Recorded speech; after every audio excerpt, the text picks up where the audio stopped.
अशोक सुंदरी के स्थान पर जल क्यों चढ़ाया जाता है?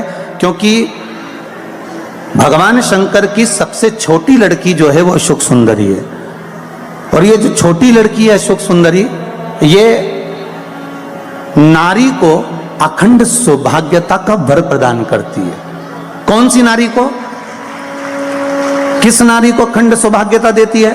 तो महाराज शास्त्र कहता है, जिस नारी के भाग्य में लिखा होता है कि इसको वैधव्य होना है, इसके पति को समाप्त होना है, अगर वो नारी अशोक सुंदरी वाली जगह पर जल चढ़ा देती है तो पति पर अगर काल भी मंडरा रहा होता है तो मां अशोक सुंदरी महाकाल से कहकर काल को टाल देती है। वो अशोक सुंदरी का सौभाग्यवती नारी जितना भगवत नाम स्मरण करती है, भगवत पूजन करती है, व्रत करती है, साधना करती है, तप करती है, पूजन करती है, पाठ करती है, आराधना करती है, अर्चना करती है, उस सौभाग्यवती नारी का किया हुआ दान, पुण्य, धर्म, भजन, कीर्तन, स्मरण, सेवा, चाकरी उसके पति के भी काम आती है और उसके पुत्र और पुत्री के भी काम आती है। एक सौभाग्यवती नारी के द्वारा किया, आवाज पकड़ रहा है, एक सौभाग्यवती नारी के द्वारा किया गया भजन, पूजन, स्मरण, संकीर्तन, नाम जाप, नाम कीर्तन उसके पति के भी काम आया और उसके बच्चों के भी काम आया। देखिए कितना सुंदर शिव महापुराण में चरित्र आया है वृंदा देवी का, कि वृंदा जितना नाम जाप करती है, वृंदा जितना नाम भजन करती है, वृंदा जितना नाम स्मरण करती है, उसके पति को उसका लाभ है।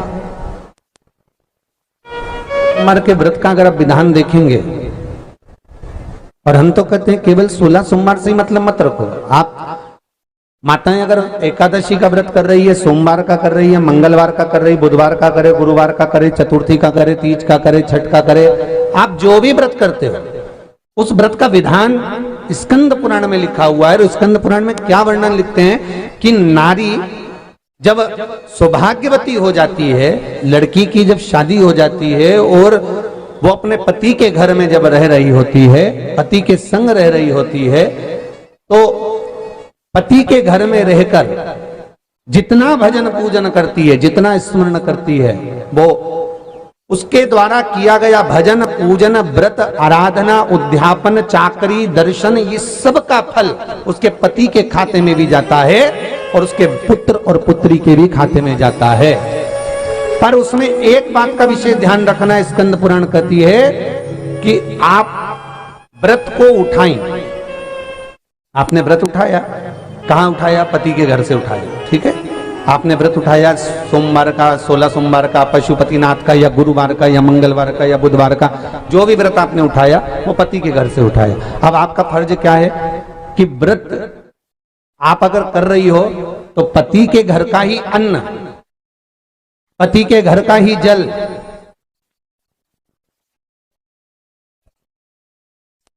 पति के घर का ही सुख आनंद महाराज हमको प्राप्त हो।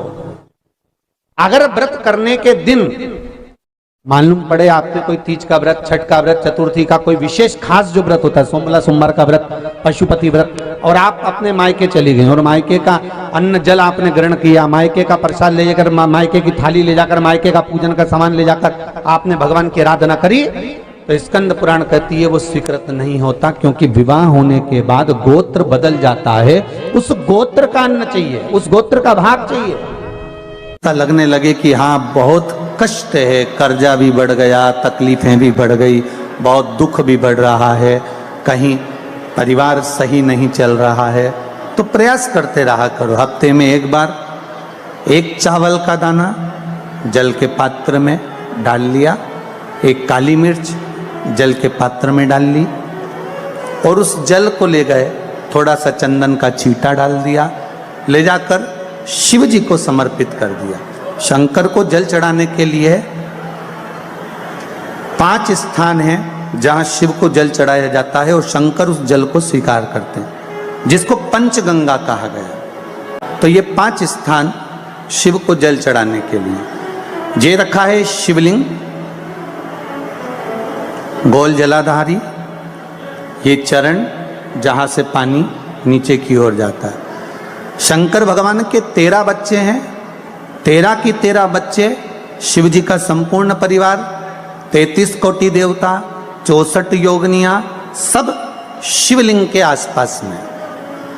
आप शंकर जी के मंदिर में जाकर ये कभी ना विचार करना कि पार्वती जी को ढूंढना पड़ेगा या गणेश जी को ढूंढना पड़ेगा या कार्तिकेय जी को ढूंढना पड़ेगा या भैरव को ढूंढना पड़ेगा। हमें शंकर के मंदिर में जाकर किसी देवता को ढूंढने की जरूरत नहीं है। जहां शंकर भगवान का शिवलिंग रखा हुआ है वो माता जी का हस्तकमल है, माता पार्वती जी का स्थान है। जहां शिवलिंग रखा है वो शंकर भगवान है। जहां जलाधारी है उस जलाधारी के पास में जहां पानी बहता है बीच में अशोक सुंदरी का स्थान है। जहां से पानी बह रहा है उसका राइट भाग वहां गणेश जी का स्थान है, लेफ्ट भाग कार्तिकेय जी का स्थान है। शंकर भगवान के ऊपर जो जल गिर रहा है वो शंकर भगवान की 5 लड़कियां जया, विषहरा, शामली बारी, दौतली, देव, ये शंकर जी की 5 बेटियां ऊपर हैं। जहां से पानी बहकर उस निकासी से, जहां नाली बनी रहती है, पानी जहां से निकलकर बाहर मंदिर के जा रहा है वो 33 कोटि देवताओं का स्थान है। इसलिए सारे मंदिरों की परिक्रमा हो सकती है पर शंकर जी के मंदिर की परिक्रमा नहीं करते, क्योंकि वो जल जो जा रहा है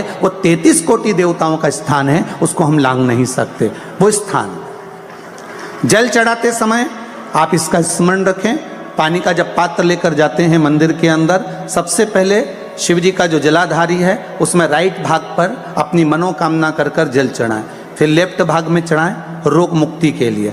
अशोक सुंदरी की जगह पर चढ़ाएं, ये तीसरा स्थान। चौथा स्थान माता पार्वती जी का जो कटी भाग है जहां पर शिवलिंग रखा हुआ है उस भाग पर जल चढ़ाएं, चौथा भाग। पांचवा भाग शंकर जी के ऊपर चढ़ाएं। ये 5 जगह पर जल क्रम वाइज चढ़ाएं। आप लोग जाते हो डायरेक्ट जाकर शंकर जी पे जल उंडेल कर आ जाते हो, सीधे गए और शिव जी पे जाकर आपने जल चढ़ा दिया। हमारे यहाँ शास्त्र कहता है जैसे अपन देवताओं की पूजन करते हैं तो पंडित जी सबसे पहले पूजन किसकी कराते हैं? जम के बोलो जरा, गणेश जी की। गणेश जी के बाद पूजन कराते कराते कराते कराते कराते कराते आगे के सारे देवता कराते कराते कराते कराते फिर मूल पूजन पर पहुंचते हैं। आप डायरेक्ट मूल पूजन पे पहुंच जाते हो।